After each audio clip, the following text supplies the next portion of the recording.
I worked at the Madrid factory till the concentration camp closed, which was, I believe, now I have a hard time remembering whether it was September that the camp actually closed and we were all shipped to Auschwitz.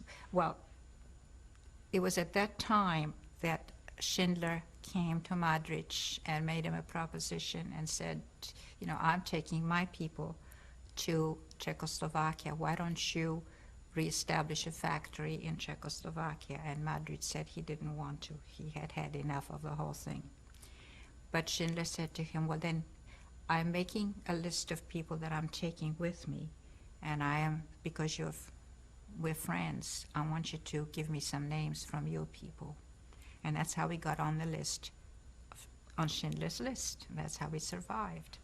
It was really thanks to Madrid, who was grateful really to my parents for having worked so well for him, you know, that he put us on the list. He put on quite a few people from the factory on the list. And that's how we got on. Do you remember Madrid's first name? I'm trying to think of his first name. I know that Teach's first name was Raymond. Madrid's first name. I may think of it. I don't know. So, when they closed the concentration camp, how did you find out you were going to Auschwitz, or did you find out you were going to Auschwitz? We found out when we ended up in Auschwitz. We were put on a, we thought we were, the men were shipped earlier. And the women were then shipped in the cattle cars, and it took quite a few days. It took some time. We didn't really realize that we were going to Auschwitz till we arrived there in the middle of the night, and they emptied out the cars, and we saw where we were, and it was a very frightening experience. While you were in the cars those 3 days, the cattle cars, what was that like for you? Well, it was hard. You know, it was, we were all cramped together. We had no water, no food, nothing. But I think, and the fear of not knowing where we were going, you know, really, I mean, we were being, the reason it took so long, I mean, Krakow and Auschwitz is very close. It's on like 35 miles, so no more than 50 miles away. But we were, because the Russians were approaching, there were many trains being shunted over to different sidelines, side rails, you know, and that's why it didn't take 3 days. It just took a day and a half, I think. It took us 3.5 days to go from Auschwitz to Czechoslovakia. That was the long trip. But we ended up in Auschwitz in the middle of the night, and that was a horrible experience. Describe what you remember. Fear, smell, burning flesh, shouting orders, not knowing which way to, music being played, slush on the mud on the road.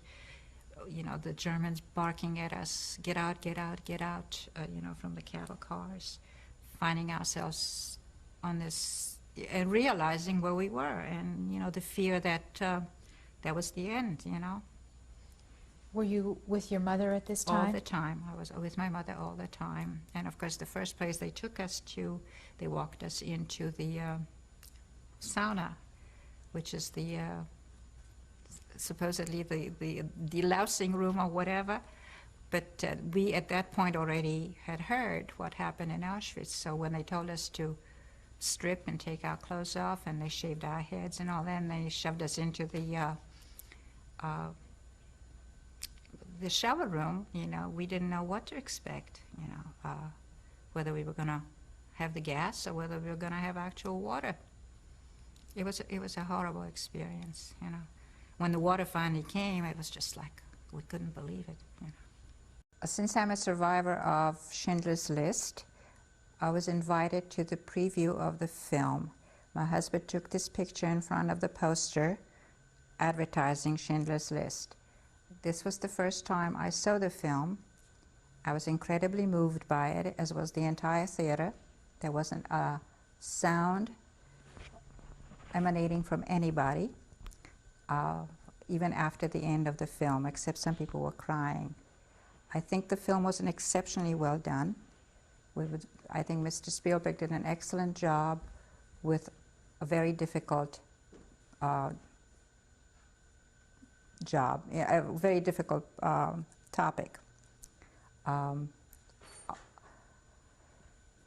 And I think he sort of opened people's eyes and ears to what was happening at the time, and it has made it possible for a lot of people to come forth and speak about their experiences.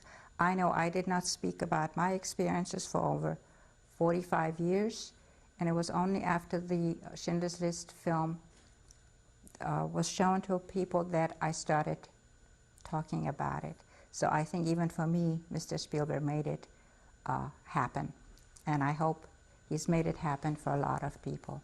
Thank you.